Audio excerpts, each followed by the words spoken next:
Hi guys, welcome back to another video.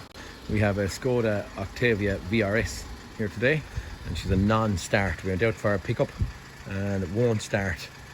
Customer says it just wouldn't start in the morning.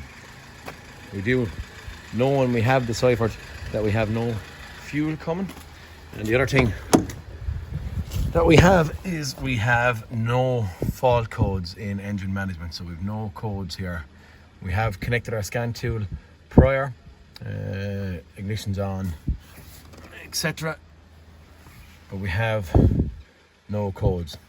It'll crank and crank and crank and crank all day long, but won't actually fire up. So it won't start. Okay, no start. Because we have deciphered that we have no fuel coming up, because we've deciphered that we've no fuel coming to the actual fuel filter, we were looking at to see if the fuel filter itself was blocked. While sitting in the car, a very generic test that would have been old-fashioned kind of test. In the key, turn the ignition on, maybe even give it a little bit of a crank, stop and listen with the doors closed and the windows up, and normally you'll hear an audible sound from a fuel pump running in the back, if there's a pump in it. We could hear a noise, kind of a bzzz, which nearly sounded like a fuel pump, but it's not. So one of my other mechanic was on it. He heard it and he thought there was a pump in there working and running, and it may have been a fuel filter block, but it's not. The noise he was hearing, I don't know what the noise he was hearing, but he said he could hear something. And when I got in and turned on the key, heard some kind of a little noise, but I didn't hear an actual pump running in the back. I could hear the relay in the fuse box in there giving a tick after about 3 or 4 seconds, the priming time. But I couldn't hear any pump running. So what we're going to do now, we know that we haven't got fuel at the opposite side of the fuel filter. We know we haven't got fuel before the fuel filter, so it's going to be a pump running issue. What I'm going to do next is I'm going to get in and I'm going to do a little test. I'm going to do a bypass test. When I went in, I'm going to have a look, and what I'm going to do is I'm going to get a bulb and I'm going to back probe the two power wires, so the power feed and the ground wire. I'm going to back probe the two of these with an actual H7 bulb, so a headlight bulb that will usually be normally used in the front of the car.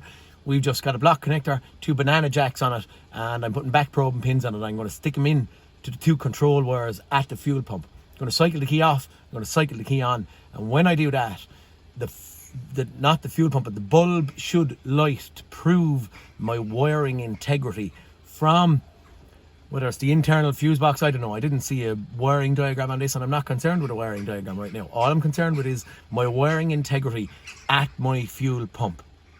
So the bulb is going to tell me that. I'll do the test. I'll back probe it, let you see the bulb, and see where we go, okay? And from there we'll talk. What I've done just now is went in, had a look at the powers and grounds at the pump. But what I'm after doing is I'm after putting in a bulb to trick the engine ECU into thinking that the motor is intact. It was sending power back to the pump, but then it decided to stop because we've open circuit inside here in the pump itself.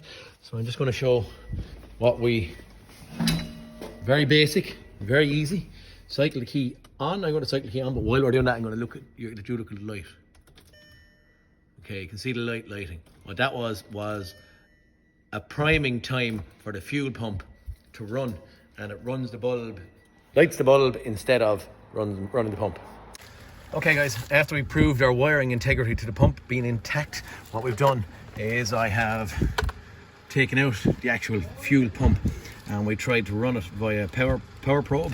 Basically what we're doing, you can see actually on the block connector on the top, big spade connector, small, big.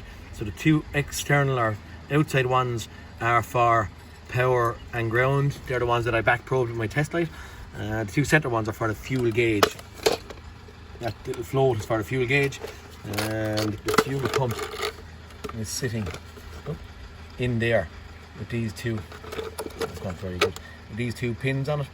I've sent power to it. Pump doesn't run, so the pump is a problem, as in it's not priming it. And I've got a replacement unit. This is the replacement unit that's going to go in, and I'll stick it in and show you this car running after it's fitted, okay? Maybe you might even want see that, but there's my bypass test, I suppose, is what I'm trying to show in a bit of detail here. Maybe I'll just stick this thing together. It's probably a short and sweet video and nothing to be really seen. Okay lads, the new pump is now fitted and in situ. And I wasn't going to show what this thing is now. Sorry. Up and running, start off the key. And ready to rock and roll. Had to prime the thing a few times with the pump, but other than that, we are. What I'd like to point out, guys, is that once this car started first thing in the morning, it would start away all day. Now, he didn't give us that information, but that is something that will happen with these pumps being gone or failing. So first thing in the morning, very hard to start. After that, runs away the finest once it's warm, up and running, okay? So watch out for it. I hope some of these little hints and tips are good to you. Please like and subscribe. Comment. I enjoy the comments, like having a conversation with some of you lads. And any tips or any videos you want me to do in future, let me know, and I'll stick up at it I can to try and help anyone that I can, okay? Guys, thanks for watching. Please like and subscribe. And that's me signing out, Peter Kennedy, Kennedy's Garage. Talk to you next cartoon, boys.